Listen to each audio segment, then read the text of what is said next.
دوسری رکعت میں سورہ دخان پڑھی جائے اور تیسری رکعت میں پڑھی جائے سورہ الف لام میم السجدہ اور چوتھی رکعت میں پڑھی جائے سورۃ الملک اور اس کے بعد اللہ کی حمد و ثنا پھر سلام پھیر کر اللہ کی حمد و ثنا کر کے رسولوں پہ جو ہے وہ صلاۃ و سلام کر کے تو پھر اس کے بعد جو بھی مرحومین ہیں ان کی مغفرت کی دعائیں کر کے تو پھر جناب یہ دعا پڑھی جائے. تو یہ کم از کم 3 جمعرات اور زیادہ سے زیادہ 7 جمعرات. لیکن میں آپ کو اس کے لیے نہیں سنا رہا ہوں، میں آپ کو سنا رہا ہوں کہ یہ اتنی عظیم دعا ہے کہ یہ ایک بندہ مومن کو جس نے قرآن سے تعلق جوڑنا ہے وہ ایک جمعراتی پہ کیوں موقوف، وہ ہر نماز کے بعد بھی پڑھ سکتے ہیں.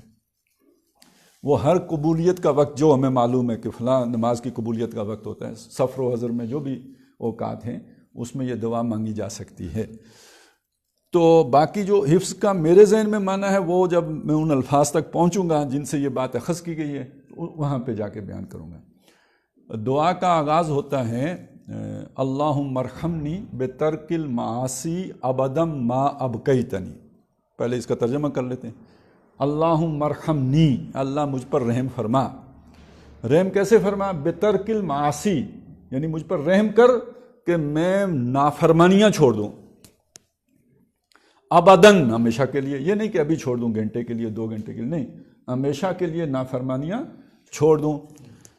ما ابقیتنی، تب تک کے لیے کہ جب تک تو مجھے زندہ رکھے، باقی رکھے. ابقا تو باقی رکھے، ابقیتا تو باقی رکھے، نی مجھے.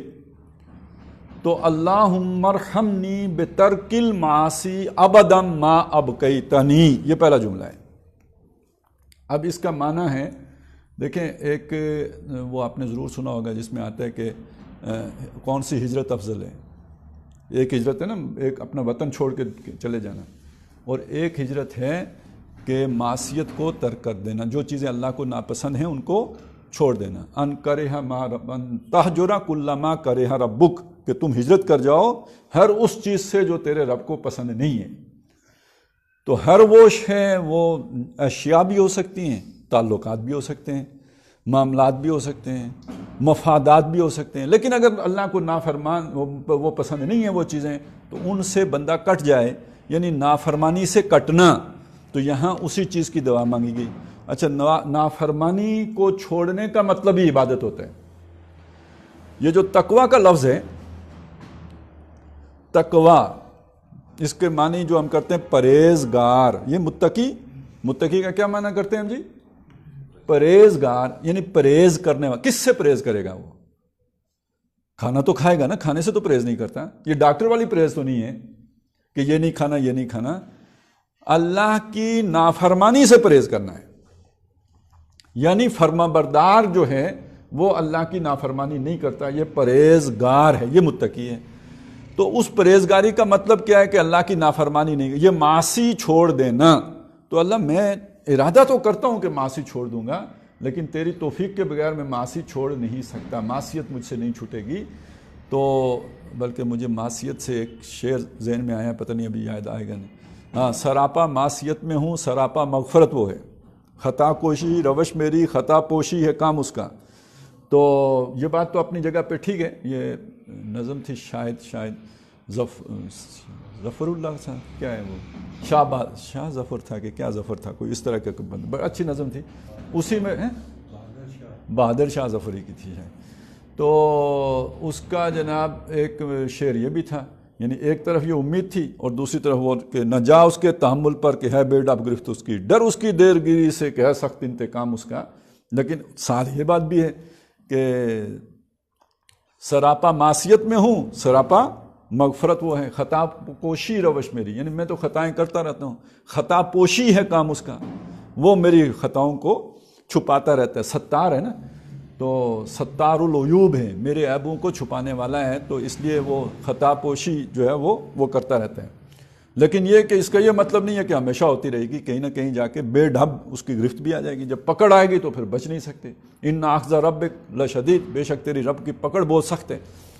تو یہاں ایک بات جو کہی گئی وہ یہ کہ خطا کوشی نہ ہو، میں خطا کوشی سے باز آ جاؤں. اصل مسئلہ یہ ہے کہ خطا کوشی جو میں کر رہا ہوں اس سے تو مجھے، میں ارادہ کرتا ہوں کہ آئندہ نہیں کروں گا، لیکن تو مجھے ہمیشہ ہمیشہ کے لیے خطاؤں سے، غلطیوں سے، کوتاہیوں سے اور نافرمانیوں سے بچا لے اللہ۔ اور یہ رحم ہے، ہم جب کہتے ہیں اللہ رحم فرما، تو رحم فرمانے کا مطلب کیا ہے کہ میں کرتوتیں کرتا رہا ہوں تو مجھ پر رحم کرتا رہے؟ نہیں، رحم فرمانے کا مطلب یہ ہے کہ اللہ مجھ پر رحم فرما کہ میں نافرمانی سے بچاؤں۔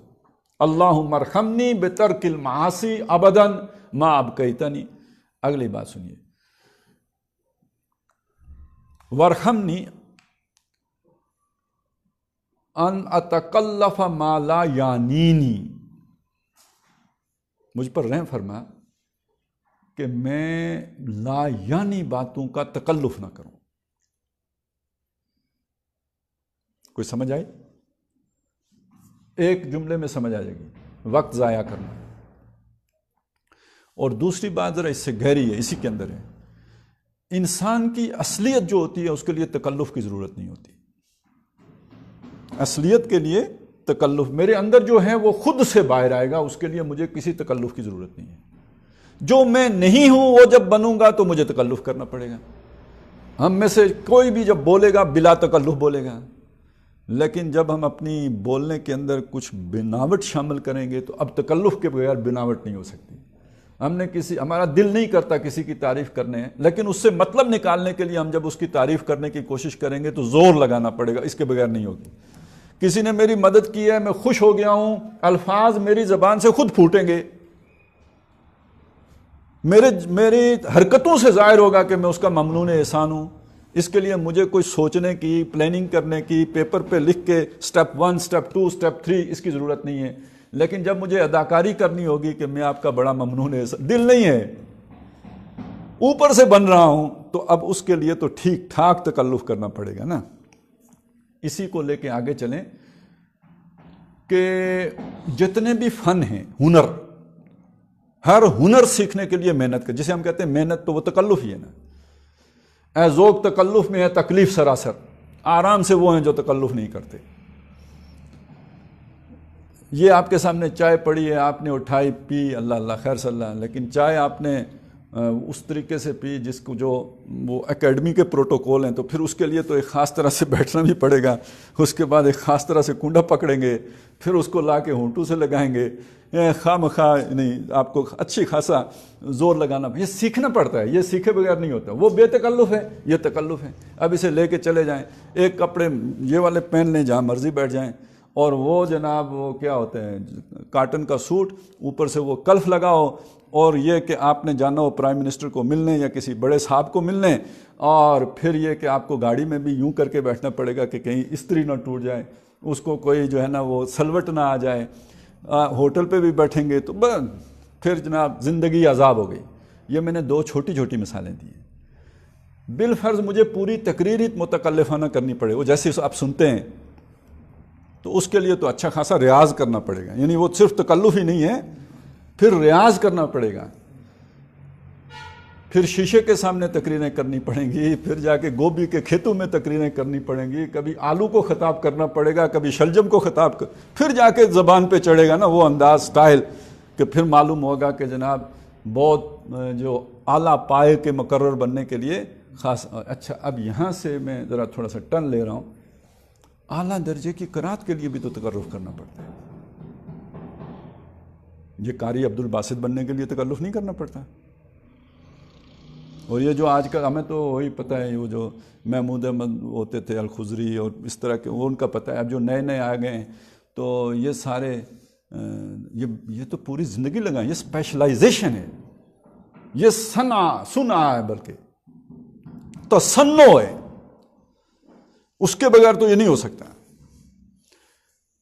اور اس کا نتیجہ کیا نکلے گا؟ دیکھیں، آپ کی ساری زندگی، آپ کی سارا کریکٹر 2 نمبر ہو جائے گا۔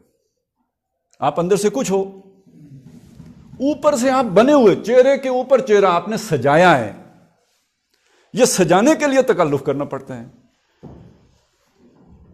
تو جناب اپنی زندگی سے تکلف کو نکال، 2 نمبریاں چھوڑ دیں، 2 نمبر کردار، 2 نمبر پرسنالٹی نہ بنا، جو آپ ہیں کوئی فرق نہیں پڑے گا۔ آپ اچھے ہیں تو لوگ اچھا کہیں گے، آپ برے ہیں تو لوگ برا کہیں گے، لیکن آپ ہو سیدھے،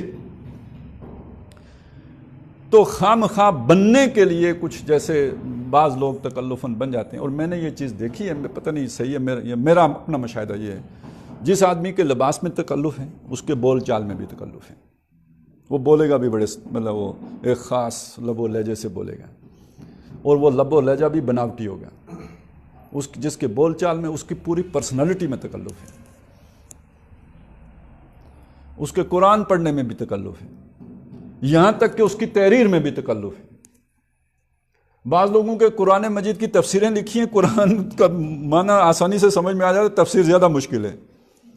بعض تحریر لکھتے ہیں, لگتا ہی نہیں کہ سمجھانے کے لیے لکھی ہے, لگتا ہے یہ کہ بتانے کے لیے لکھی ہے کہ میں جو ہے نا لغت حجازی کا قارون ہوں. تو یہ کرنے کے لیے بہت تکلف. اصل میں نبیوں کا اسلوب, قرآن مجید کا اسلوب, انبیاء کا اسلوب بڑا سادہ ہے, سلیس ہے, لیکن یہ اسلوب بھی آپ کو متکلفانہ ملے گا. وہ تقریر بھی تکلف والی کریں گے. وہ تو مطلب ویسے بول رہے ہوں گے, کچھ اور طرح سے بول رہے ہوں گے. جب وہ اس طرح بولنا شروع کریں گے تو کوئی اور سے اور ہی ہو جائے گا. معلوم ہوگا کہ کوئی ہمزاد ہے اب جو گفتگو شروع, وہ والا بندہ ہی نہیں ہے یہ. تو لوگ چہرے کے اوپر چہرہ سجا لیتے ہیں. اچھا, اب اس کا جو تعلق قرآن فہمی کے ساتھ ہے وہ سمجھ لیں. دو باتیں ہوگی نا, ایک ترک معاصی, ایک ترک تکلف. قرآن فہمی کے ساتھ اس کا کیا تعلق ہے؟ معلوم ہوا قرآن نور ہے, گناہ اندھیرا ہے. روشنی اور اندھیرا ایک جگہ پہ جمع نہیں ہوتے. اور اگر ہمارے ہاں معاصی ہوگی تو قرآن اپنا آپ ہمارے اوپر کھولے گا نہیں. اچھا, اس کو جس مثال سے ہم سمجھتے رہے پہلے وہ بھی میں آپ کے سامنے رکھ دوں, پھر میں کچھ اور حدیثوں سے سمجھا دیتا ہوں آپ کو. مثال ہمارے سامنے روشنی کی کیا ہے جی؟ لالٹین. لالٹین کی روشنی دو ذریعوں, اس کے پھیلنے کے دو ذریعے. ایک تو وہ بتی جل رہی ہو, روشنی خود بتی ہے وہ جو اس کے اندر جلتی ہے, لیکن اگر شیشے کے اوپر کالک آ گئی ہو تو لائٹ باہر نہیں آئے گی. تو گویا ہمارے اندر جو اللہ نے روشنی رکھی, جو قرآن مجید کو وہ ریسیپینٹ ہے, قرآن مجید کو اپنے یعنی جیسے اس کو اپنے اندر جذب کرنے والی جو شے ہے, اس کے درمیان ہمارے گناہوں کی دیوار کھڑی ہو جاتی ہے تو وہ بات اثر نہیں کرتی. اس کو قرآن مجید میں مختلف طریقوں سے بیان کیا گیا ہے. کلا بل ران علی قلوبہم ما کانوا یکسبون. ان کو بات اس لیے نہیں سمجھ آ رہی, ان کے دلوں کے اوپر زنگ آ گیا ہے. کیوں آ گیا؟ ان کے کاموں کی وجہ سے آ گیا, جو انہوں نے کمائی کی ہے نا, گناہ کیے ہیں, ظلم کیے ہیں, اس کی وجہ سے دل زنگ آلود ہو گئے ہیں. اب قرآن مجید ان کے اوپر اثر نہیں کرتا. اچھا, زنگ اتارنے کا طریقے دو بتائے نا حضور نے, کثرت و ذکر الموت و تلاوت القرآن. سورہ بنی اسرائیل میں کیا بات فرمائی؟ وَإِذَا قَرَأْتَ الْقُرْآنَ جَعَلْنَا بَيْنَكَ وَبَيْنَ الَّذِينَ لَا يُؤْمِنُونَ بِالْآخِرَةِ حِجَابًا مَسْتُورًا. اے نبی, جب آپ قرآن کی تلاوت کرتے ہو, پڑھتے ہو, آپ انہیں سناتے ہو, تو جو لوگ آخرت پر ایمان نہیں رکھتے, یعنی موت کی جنہیں پرواہ نہیں, ان کے اور آپ کے درمیان ہم ایک تنا ہوا پوشیدہ پردہ حائل کر دیتے ہیں. کیونکہ آخرت پر ایمان نہیں ہوگا تو وہ معاصی کریں گے, معاصی کریں گے تو وہ قرآن ان پر اثر نہیں کرے گا. تو اگر آپ قرآن سے فیض یاب ہونا چاہتے ہیں تو ترک معاصی پہلا قدم ہے. اللہم ارحمنی بترک المعاصی ابدا ما ابقیتنی. اب آ جائیں تکلف پر. قرآن ایک سادہ طبیعت انسان, اسٹریٹ فارورڈ آدمی, بالکل سیدھا چلنے والا, بے تکلف زندگی بسر کرنے والے کے دل میں اترتا ہے, متکلف کے ذہن میں نہیں آتا ہے, اس پر اثر نہیں کرتا. حضور نے قرآن مجید میں حضور کا وصف بیان ہوا ہے, وَمَا أَنَا مِنَ الْمُتَكَلِّفِينَ. میں تکلف کرنے والوں میں سے نہیں ہوں. یہ کوئی چھوٹی سی دعا نہیں ہے. اور اب اس کو لے آئیے اس چیز پر کہ دیکھیں, قرآن مجید کو عرب لہجے میں پڑھنے کا حکم بھی حضور نے دیا ہے. ہمارا لہجہ کوئی اور ہے, اس لہجے میں شفٹ ہونے کے لیے ہمیں تکلف کرنا پڑے گا یا نہیں, محنت کرنی پڑے گی یا نہیں؟ محنت کرنی پڑتی ہے. نہیں کریں گے, اچھا مجھے چلیں, واقعہ ہے سچا, لیکن یہ کہ لطیفہ ہی سمجھ لیں اسے. ہمارے اس علاقے میں کسی بندے نے, سردار صاحب نے بیوی کو طلاق دے دی, تو بعد میں پریشان ہوئے تو اسی علاقے کے ایک مولوی فوت ہو گئے، تو مولوی صاحب کو بلایا کہ بھئی یہ مسئلہ ہو گیا ہے۔ انہوں نے کہا آپ نے کیا کہا تھا؟ اس نے کہا ہم جس طرح بولتے ہیں طلاق دیتی۔ اس نے کہا کیا کہا؟ طلاق دیتی۔ اچھا نہیں ہوئی ہے۔ لوگوں نے کہا کیوں نہیں ہوئی؟ میں نے کہا یہ تم کو پتہ ہی نہیں ہے، یہ طلاق کا لفظ جو ہے نا یہ توئے سے ہوتا ہے، طلاق ہوتی ہے، طلاق نہیں ہوتی۔ نہیں ہوئی ہے تو ٹھیک ہو گیا۔ تو اب تے اور توئے کا فرق ہے، تو ہم تو توئے بولتے ہی نہیں ہیں، ہماری جو ہے نا بولی میں توئے ہے ہی نہیں، تے ہی تے ہے، ہم بلا تکلف لوگ ہیں۔ ہم اپنی لینگویج میں بھی زیادہ زبان کو عربوں کی طرح آئین شائن نہیں کرتے، ہم زبان کی نوک سے کام چلاتے ہیں۔ تو اب جب ہم وہ گلے کو ہلائیں گے حروف ہلکی تو پھر اس پہ پھر مسئلے کھڑے ہوں گے، ظاہرہ وہ کرنا پڑے گا اس پر۔ تو تکلف تو ہے یہ، اور ایک حد تک یہ سیکھنا چاہیے کیونکہ نبی صلی اللہ علیہ وسلم نے اس کا حکم دیا ہے۔ لیکن قرآن آپ میں اترے، اگر آپ ہر وقت اس تکلف میں پڑے رہیں گے تو آپ کا ذہن کدھر لگے گا؟ خا کہاں سے نکلی اور خا کہاں سے نکلی، اور حمزہ کہاں سے نکلی اور آئین کہاں سے نکلا، یعنی ذہن سارا اس پہ لگا رہے گا، گویا قرآن کے رسم پہ رہے گا، قرآن کے مفہوم پہ نہیں جائے گا۔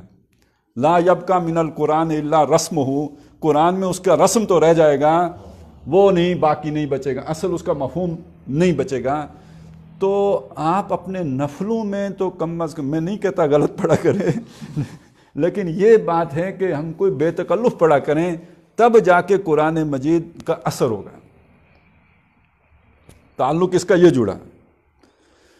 تو اور یہ یعنی اگر اللہ نے طبیعت سادہ دی ہے، ذوق ہی سادگی کا دیا ہے، تو یہ خود ایک نعمت ہے، یہ دعا مانگنے کی ہے۔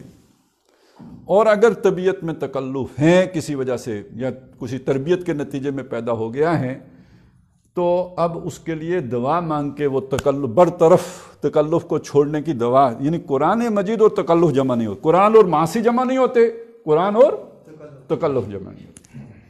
اللہم ارحمنی بترک المعاصی ابدا ما ابقیتنی وارحمنی ان اتکلف ما لا یعنینی، مجھ پر رحم فرما کہ میں تکلف کروں ان چیزوں میں جو بے مقصد ہیں۔ تو چلیں وہ جو آپ نے مخارج سیکھے ان میں تو ایک مقصدیت پائی جاتی ہے، لیکن اگر وہ بھی کہیں رکاوٹ بن رہے ہوں تو پھر اس سے بچنا لازم ہے۔ اور وہ جو حدیث ہے کہ جس میں حضور نے فرمایا اکثر و منافقی امتی قرآؤہا، میری امت کے منافقوں کی اکثریت قاریوں پر مشتمل ہوگی۔ اور یہ تو بہت سی حدیثیں، قرآن پڑھیں گے حلق سے نیچے نہیں جائے گا، قرآن پڑھتے ہوں گے حلق سے نیچے نہیں جائے گا۔ تو ایسا خدا را تجوید کے نام پر یہ نہ کیجئے کہ آپ کا قرآن حلق سے نیچے نہ جائے، اتنے تکلف میں پڑ جائیں کہ معنی نگاہوں سے اوجھل ہو جائیں۔ تو پہلی شے تو یہ ہے نا کہ اس کا اثر ہو آپ کی طبیعت کے اوپر۔ تو اللہم ارحمنی ان اتکلف ما لا یعنینی، تیسری بات وارزقنی حسن النظر فیما یرضیک عنی۔ رزق تو ہم تو کھانے پینے کو سمجھتے ہیں، لیکن رزق کا مطلب جو بھی اللہ کی نعمتیں ہیں وہ رزق ہے، ہدایت بھی رزق ہے، قرآن مجید بھی رزق ہے۔ تو مجھ کو رزق دے، یعنی مجھ کو حصہ دے کیا؟ حسن النظر، نظر کا حسن۔ اور یہاں اس سے مراد یہ ہے ایک ایسی نظر جو حقیقت کو پہچاننے والی ہو۔ گاہ میری نگاہ تیز چیر گئی دل وجود، گاہ الجھ کے رہ گئی میرے توہمات میں۔ ظاہر بین نگاہ نہ ہو، دور بین نگاہ ہو، بلکہ جو اس کی گہرائی کو بھی دیکھنے والی نگاہ ہو۔ جیسے حضور نے ایک جگہ دعا یہ بھی آتی ہے، اللہم ارنی حقیقت الاشیاء کما ہی، اے اللہ مجھے چیزوں کی حقیقت دکھا جیسے کہ وہ ہیں، یعنی جیسے مجھے نظر آتی ہیں ویسے نہیں، وہ تو ہر ایک کو آتی ہیں، جو ان کی اصلیت ہے وہ مجھے دکھا۔ تو ایک چیز ہوتی ہے بظاہر بڑی چمکیلی، بڑی پرکشش، اٹریکٹیو، لیکن اندر سے وہ نقصان دہ ہوتی ہے، وہ ہم نہیں جانتے ہوتے، تو مجھے اس کی اصلیت دکھا۔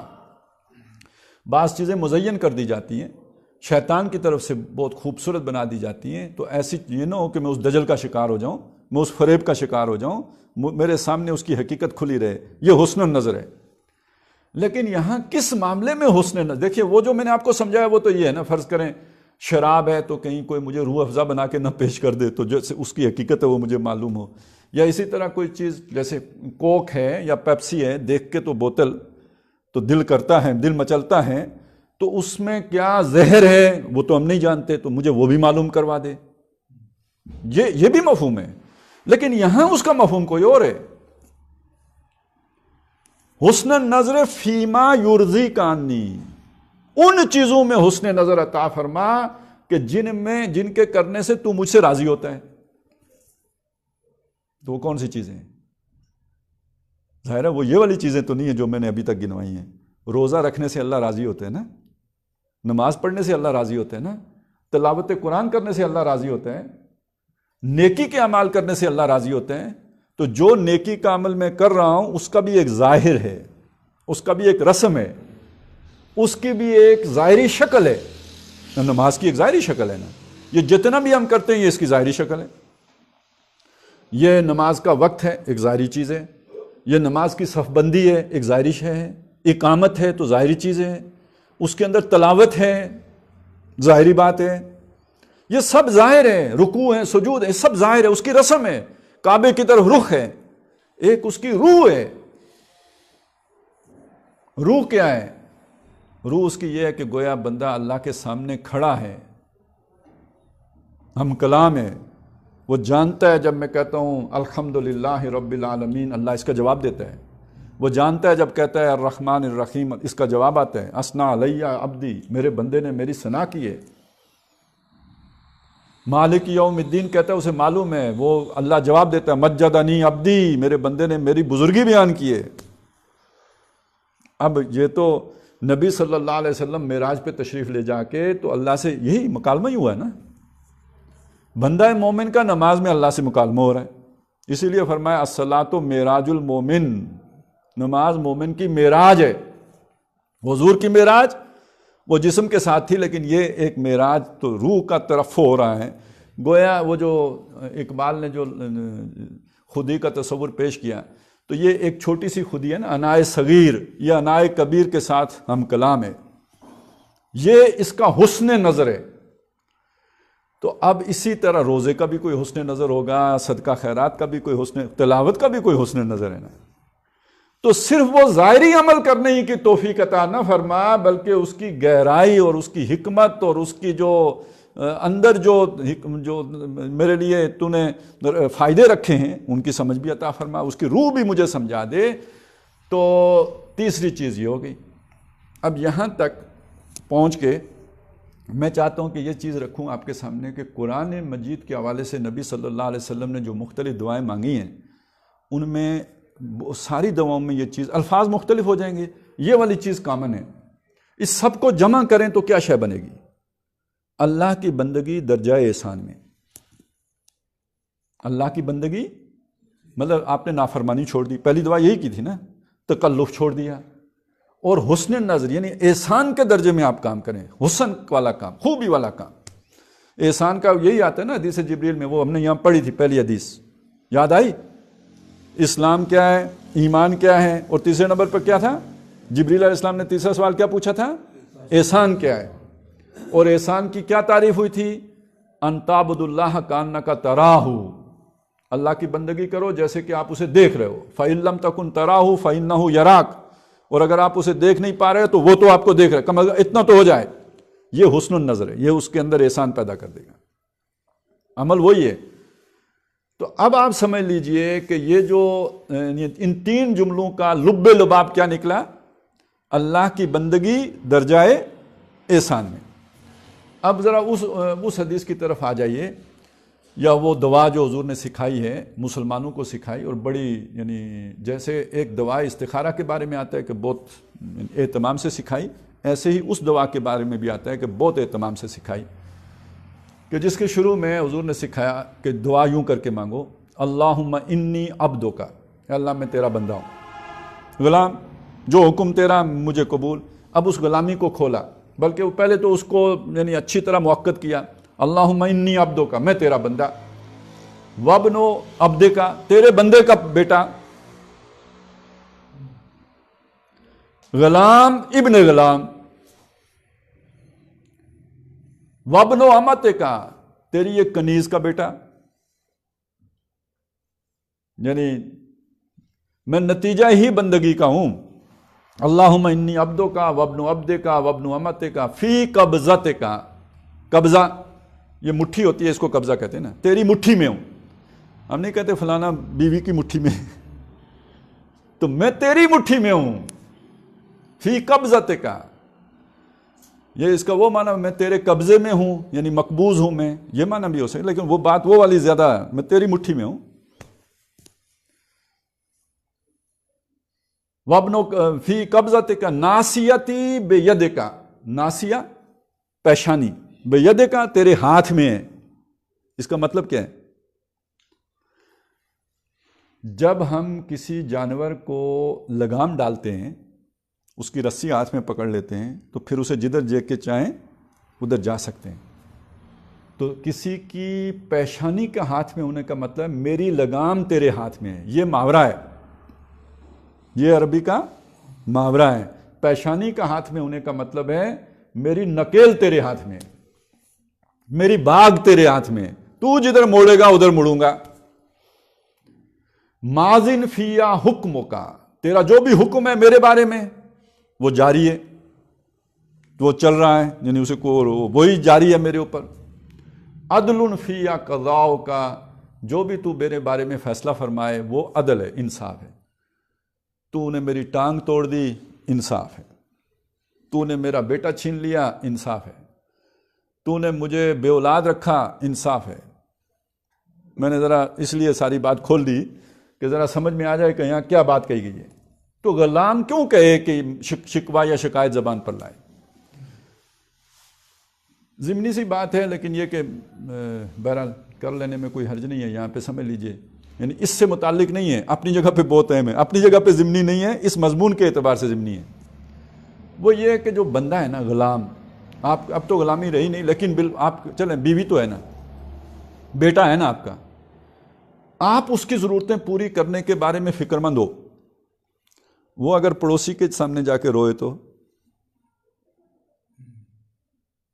کوئی اس کی ضرورت آپ پوری نہیں کر سکے، وہ پڑوسی کے سامنے جا کے روئے تو آپ کو غیرت آئے گی یا نہیں آئے گی؟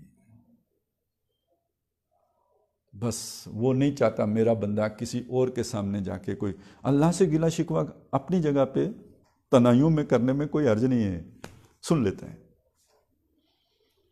لیکن کسی کے سامنے حرف شکایت زبان پہ لانا اسے پسند نہیں ہے۔ اس میں احتیاط کرنی چاہیے، بے انسان کمزور ہے، اضطرار میں کچھ ایسا ہو جائے، کسی کے سامنے کچھ یعنی اظہار شکایت ہو جائے، یعنی تکلیف کا اظہار ہی ہو جائے، شکایت نہ بھی کی جائے لیکن اپنی تکلیف کسی کے سامنے بیان کر دی جائے تو ٹھیک ہے، اضطرار میں ہو سکتی ہے، لیکن یہ کوئی پسندیدہ بات نہیں ہے۔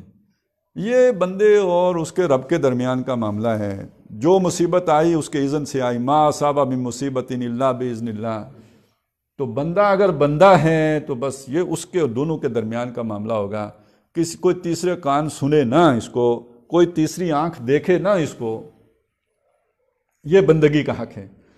تو یہاں تک آپ پہنچ کے آپ نے دیکھ لیا ایک کامل بندے کا تذکرہ ہے جو کیا گیا ہے، جو کہتا ہے تیرے ہاتھ میں میری باغیں ہیں، تیرا ہی حکم میرے اوپر جاری ہے، تو جو میرے بارے میں فیصلہ کر دے مجھے یقین ہے وہی عدل ہے، وہی انصاف ہے، میں اسی قابل تھا، شکایت کا تو سوال ہی نہیں رہا نا، میں قابل ہی اسی تھا جو تو نے میرے لیے فیصلہ کیا، اور میں ہی غلام نہیں ہوں، میرے ماں باپ بھی تیرے ہی غلام۔ تو ایک کامل بندے کا تذکرہ آ گیا نا۔ اس کے بعد اگلی بات حضور، سب سے پہلے جب آپ نے قرآن اللہ سے مانگنا ہے تو پہلے بندگی کا اظہار کرنا ہے، ٹھیک ہو گیا؟ اور یہ وہ بات ہے جو سورہ فاتحہ ایاک نعبد، میں تیرا بند، اس کے بعد مدد مانگی، اور یہ جو مدد ہے یہ ہے اللہ نے جو ہدایت دی، اور ہدایت کا منبع و سرچشمہ قرآن مجید ہے، تو پہلے وہ ارادہ چاہیے، وہ بندگی کا ایک ارادہ چاہیے، اس کے بعد اللہ کی طرف سے یہ ہدایت نامہ ہے جو مل گیا جس پر کہ عمل کرنا ہے۔ تو حضور صلی اللہ علیہ وسلم کی دعاؤں میں، بلکہ وہ جو مشہور دعائیں جو قرآن مجید کے آخر میں ہیں، اس میں بھی رحم کی بات، اللہم ارحمنی بالقرآن العظیم، اللہ مجھ پر رحم فرما قرآن عظیم کے ذریعے سے۔ اب اس کو ان کے ساتھ جوڑے نا جہاں رحم آیا ہے، تو گویا وہ رحم ہوگا قرآن کے ذریعے سے، لیکن اس رحم کے لیے ترک معاصی ضروری ہے۔ اللہم ارحمنا بالقرآن واجعلہ لی حجتا، بلکہ نہیں، واجعلہ لنا اماما و نورا و ہدی و رحمہ، یہ ساری باتیں یہی ہیں، ہدایت بنا، رحمت بنا، گویا بندگی کروں گا تو ہدایت اور رحمت بنے گی۔ تو جتنی دعائیں بھی نبی صلی اللہ علیہ وسلم نے قرآن مجید کے لیے مانگی ہیں، اس کو حاصل کرنے کے لیے مانگی ہیں، ان کے شروع میں بندگی کو پر زور دیا ہے۔ اب آ جائیں یہاں پہ، اس کے بعد اگلی بات کیا ہے؟ ابھی تک ہمارے 3 ہی جملے ہوئے ہیں، اللہم ارحمنی بترک المعاصی ابدا ما ابقیتنی، وارحمنی ان اتکلف ما لا یعنینی، وارزقنی حسن النظر فیما یرضیک عنی۔ اب اس کے بعد ہے اللہم بدیع السماوات والارض ذا الجلال والاکرام والعزت التی لا ترام۔ اے اللہ، بدیع السماوات والارض، آسمانوں اور زمین کو بغیر کسی مادے کے پیدا کرنے والے، اللہ کی عظیم جو قدرت ہے اور خلاقی ہے کہ ہم کوئی بھی شے بناتے ہیں تو کسی شے سے بناتے ہیں، بغیر کسی مادے کے، بغیر کسی شے کے، بغیر کسی مٹیریل کے، آسمانوں اور زمین کے بنانے والے۔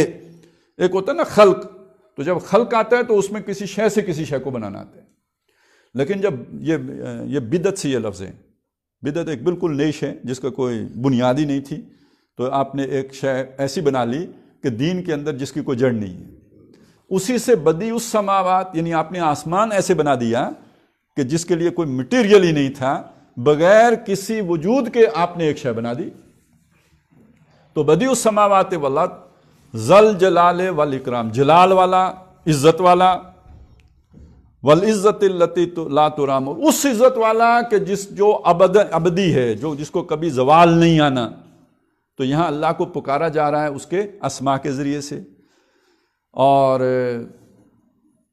بلکہ اس کے آگے چلیں، ان اسالک، میں آپ سے سوالی ہوں، اور یہ سوال کیا گیا ہے جناب،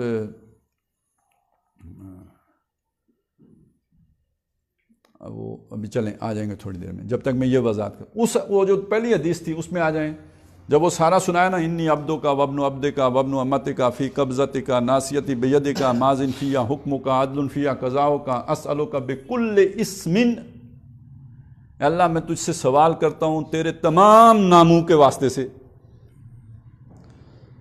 بکل اسم سمیت، جن کے ذریعے سے تو پہچانا، جو نام تیرے رکھے گئے جن سے تو پہچانا جاتا ہے، ان ناموں کے ذریعے سے میں تجھ سے سوال کرتا ہوں، او انزلتہ فی کتابک، یا جو تم نے کسی کتاب میں اتارے ہیں، اور او استاثرت بہ فی مکنون الغیب عندک، یا یہ کہ تو نے اپنے خزانہ غیب میں ہی رکھے ہوئے ہیں، انسانوں کو نہیں بتائے، او علمتہ من خلقک، یا وہ پہلے آ گیا تھا کہ جو آپ نے اپنی خلقت مخلوق میں سے کسی کو سکھائے ہیں، ان ناموں کے واسطے سے میں آپ سے مانگتا ہوں۔ یہ بات وہاں پہ آ گئی، یہاں پہ بھی دیکھیے ناموں ہی کا واسطہ آ گیا، اللہم بدیع السماوات والارض ذا الجلال والاکرام والعزت التی لا ترام، اسألک، اب وہ بالکل ذہن سے چلیں، بہرحال وہ 1 2 وہاں پہ، اسألک یا اللہ یا رحمان بجلالک و نور وجہک، نام ہی آئے، اللہ، رحمان، اور اس کے جلال کا ذکر اور اس کے چہرے کے نور کا ذکر، اس واسطے سے میں تجھ سے سوال کرتا ہوں۔ کیا سوال ہے؟ پہلا سوال، یعنی اب مانگنا شروع ہوا ہے، اس سے پہلے تو صرف وہ شروع میں 3 باتیں مانگنے کی تھی، پھر اسماء کے ذریعے سے، اور وہ جو مانگنے کی تھی وہ کیا تھا؟ بندگی پر کامل ہونا، اور پھر اسماء کے ذریعے سے واسطہ دے کر اگلی جو بات کہی گئی وہ کیا ہے؟ ان تلزم قلبی حفظ کتابک کما علمتنی، الزام، کسی پر کوئی الزام لگانا، یہ معلوم ہے نا، اس کا مطلب کوئی شے کسی کے ساتھ جوڑ دینا۔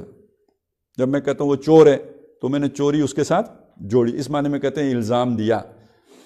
یہ جو سٹیکر ہوتا ہے نا جو دیوار کے ساتھ ہم چپکا دیتے ہیں، تو یہ چپکانے کا معنی ہے الزام۔